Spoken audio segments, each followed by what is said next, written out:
On est tous capables de faire beaucoup de sacrifices pour voir nos rêves se réaliser. On les poursuit avec acharnement et des fois, on les fait passer avant toute autre chose. Mais il peut arriver qu'un matin, on se réveille, un peu étourdi. On regarde autour de soi, tout est là, tout va bien, mais un léger vide se creuse au fond de notre poitrine. La vie continue. On poursuit toujours un peu plus notre rêve, peut-être d'une manière plus mécanique, plus automatique. Mais chaque jour, le vide s'amplifie. Il grandit toujours plus, alors que notre rêve, lui, devient de plus en plus fade et semble faire du surplace. Peu à peu, un constat assez dérangeant arrive. Ce rêve, qu'on poursuit depuis des mois, des années et peut-être même des décennies, oui, ce rêve qui constituait quasiment toute notre raison d'être, ne nous fait pourtant plus vivre. Tout d'un coup, ce vieux rêve a l'air vide. Il nous semble même ridiculement trop petit. Comme quand on tente d'enfiler ce vieux pull Superman qui nous a accompagnés toute notre enfance, mais qui est maintenant devenu beaucoup trop petit pour nous. Ce qui nous portait hier, ce qui nous exaltait, commence à nous enfermer. On suffoque. Alors on panique. On se retrouve étourdi par le manque de sens qu'aurait notre vie si notre rêve n'était plus. Le vide, l'absence de but. Alors certains tirent parfois sur les mailles de leur pull pour essayer de le faire revenir à sa taille normale. Mais le souci, c'est que c'est pas le vêtement qui a rétréci, mais c'est bien nous qui avons grandi. À ce moment précis, on se retrouve face à deux cas de figure. Il y a ceux qui gardent leur pull tel qu'il est. Bien sûr qu'il est trop petit pour eux, mais il a ce côté rassurant. On l'a toujours connu et on se dit que s'il est trop étroit, c'est pas si mal. Après tout, ça fait comme s'il nous serrait fort contre lui. C'est assez réconfortant. Sinon, il y a ceux qui se résignent et qui commencent à tricoter un nouveau pull, plus grand, plus adapté à la personne qu'ils sont devenus. On avance toujours face à nos rêves. Ils sont devant nous, comme des phares. Ils nous donnent une direction, une raison de marcher.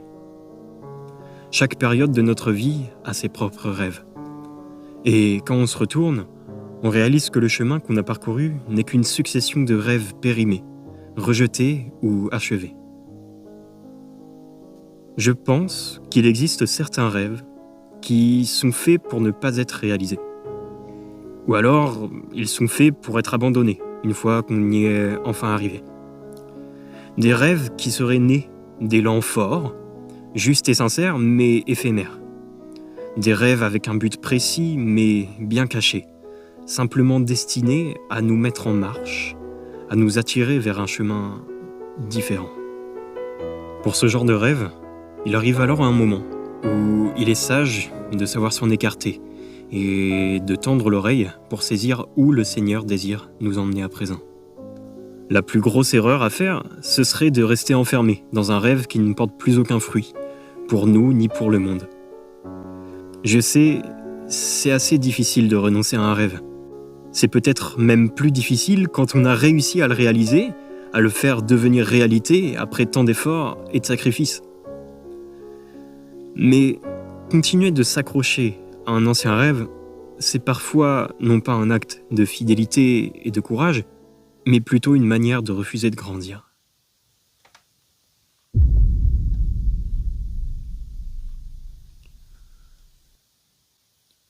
Il y a 4 ans, j'étais totalement perdu. Je me réveillais du profond sommeil d'une adolescence plutôt aiguë. Et comme beaucoup de personnes dans mon cas, quand elles se réveillent, je me retrouvais sans repère. Mes idéologies d'hier étaient usées jusqu'à la corde. Les croyances que j'avais construites à propos de moi-même, des autres et du monde s'envolaient en éclats au fur et à mesure que la froide brise de la réalité se faufilait à travers les fissures de mes certitudes. Certaines personnes ont besoin d'aller jusqu'au bout de leurs idées pour s'apercevoir qu'elles s'étaient trompées. Et quand le chemin qu'on suivait depuis tout ce temps nous mène à une impasse, il y a une solution radicale, mais terriblement efficace, qui est de tout brûler et de repartir de zéro. Alors, une fois qu'on a dit ça, on se retrouve un peu désœuvré devant le gros tas de cendres encore fumant de cette sorte de bûcher existentiel. Il arrive donc naturellement le moment où il faut rebâtir. Se reconstruire en veillant, cette fois-ci, que notre royaume soit bâti sur la roche dure plutôt que sur les sables mouvants. Un des moyens de s'en sortir, quand on n'est pas croyant, parce que j'étais effectivement pas croyant à l'époque, c'est de se faire souffrance. Se donner une structure, une discipline. Certains passent par les salles de sport, d'autres avalent des livres de philo et de développement personnel par brouette. J'ai moi-même un petit peu exploré tout ça, à ma manière. Mais c'est surtout par l'accomplissement d'un rêve que je me suis rebâti. Devenir forgeron, c'était un peu un rêve d'enfant. Et je pense pas que ce soit un hasard si je l'avais au fond de moi. C'est comme si ce rêve avait été déposé dans mon cœur d'enfant, précisément pour qu'il puisse se faufiler à travers le temps et s'ouvrir à ce moment précis de ma vie. Bon, je vais pas vous présenter le métier, tout le monde comprend un petit peu le principe. C'est un artisanat difficile et assez éprouvant physiquement, qui demande à la fois de la force et de la précision. Surtout que je travaillais volontairement avec des outils à main, seulement, sans électricité, juste pour être sûr de souffrir assez. En tout cas, je peux vous dire que travailler chaque jour à la forge, 50 heures par semaine, ça vous structure rapidement un homme, autant sur le plan mental que sur le plan physique. Pour moi, se plonger corps et âme dans cet artisanat, tout en découvrant dans un même temps les saintes écritures, ça a été bien plus efficace que tous les livres de philo ou de développement personnel que j'aurais pu éplucher. C'est clair, aujourd'hui, que ce rêve devenu réalité m'a permis de me rebâtir, en partie sur des bases solides. La forge et la rigueur qu'elle demande m'ont permis de mieux me comprendre, savoir me tempérer et obtenir au moins le minimum de force nécessaire à toute personne qui voudrait façonner quelque chose de concret dans ce monde. J'aime imaginer que ce vieux rêve de flamme et d'acier rougi avait été placé dans mon cœur d'enfant spécialement pour qu'à ce moment de ma vie, où je serais perdu dans cette sorte de pénombre existentielle, pour qu'à ce moment précis de ma vie, ce souvenir me revienne, et que le feu de mes rêves oubliés puisse ressurgir du passé, comme un flambeau pour éclairer mes pas, pour m'aider à sortir de la caverne de mes certitudes et enfin rencontrer Dieu.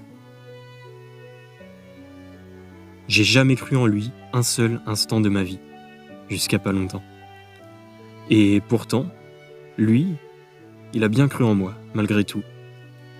Et il a su me donner les bons outils pour m'aider à m'en sortir et me rapprocher de lui. Peut-être après tout qu'il fallait que je forge moi-même ces nombreux couteaux et ces lames pour saisir la parole de celui qui est venu apporter non pas la paix, mais l'épée. Maintenant que le rêve qu'il m'avait confié s'est réalisé, je m'aperçois que ce rêve de devenir forgeron, que j'avais interprété comme un but en soi, n'était en fait qu'un commencement. Une phase préparatoire pour me forger moi-même et, une fois relevé, avoir la force de me tourner vers le Seigneur.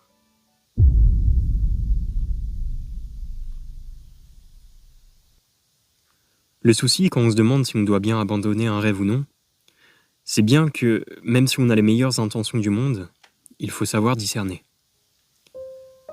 C'est vrai, on s'est tous déjà demandé, au moins une fois dans sa vie, est-ce que Dieu voudrait que je poursuive mon rêve malgré ce vide existentiel ? Parce que ce serait ma mission et que tout ça, c'est juste une épreuve à surmonter ?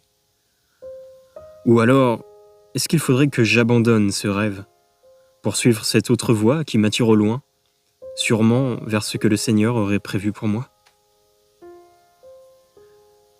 Bon, c'est le moment de vous avouer que je suis extrêmement incompétent et incertain quand il s'agit de discerner ce que Dieu veut pour moi. C'est pas faute de lui demander, mais je pense que je cherche beaucoup plus avec ma tête qu'avec mon cœur.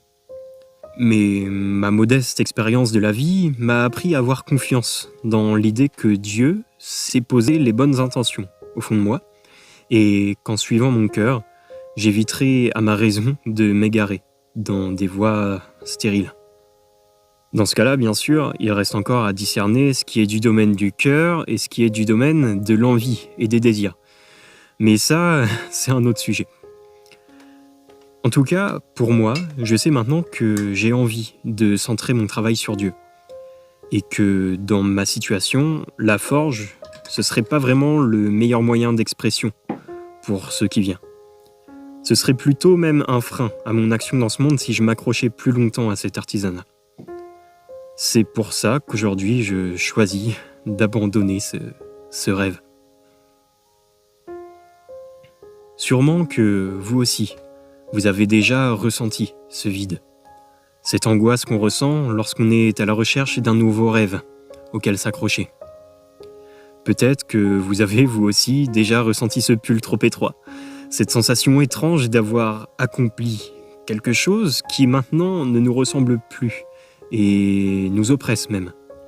Ou alors cette impression de stagner dans une quête sans fin pour un rêve lointain. Je ne sais pas comment vous avez vous-même affronté cette étape de votre vie, et si vous en êtes précisément là vous-même au moment où je vous parle, je ne peux que vous souhaiter bon courage. Tout ce que je sais de mon côté maintenant, c'est que certains rêves, même aimés de Dieu, sont appelés à mourir. Pas parce qu'ils étaient faux, pas parce qu'ils étaient mauvais, mais simplement parce qu'ils avaient accompli leur mission aux yeux de Dieu. Parce que nos rêves, même si on s'y attache, ils ne nous appartiennent pas. Ils sont seulement un moyen pour Dieu de nous guider là où il veut que nous allions. Dieu ne fait pas mourir nos rêves pour nous appauvrir, mais il les fait plutôt mourir pour nous empêcher d'y rester enfermés. Parce que ce qu'il veut faire de nous dépasse toujours ce que nous avions imaginé faire de nous-mêmes. Et aussi sûrement parce qu'il n'a certainement pas envie de nous voir déambuler toute la vie dans ce fichu pull Superman qui nous boudine. Donc, oui. Parfois, dans certains cas précis, le véritable acte de foi, c'est pas de continuer à croire en un rêve, mais c'est plutôt d'accepter de le laisser mourir, pour que quelque chose de plus beau et de plus juste puisse enfin naître. Alors, ne nous accrochons pas plus à nos rêves qu'à notre vœu de faire sa volonté.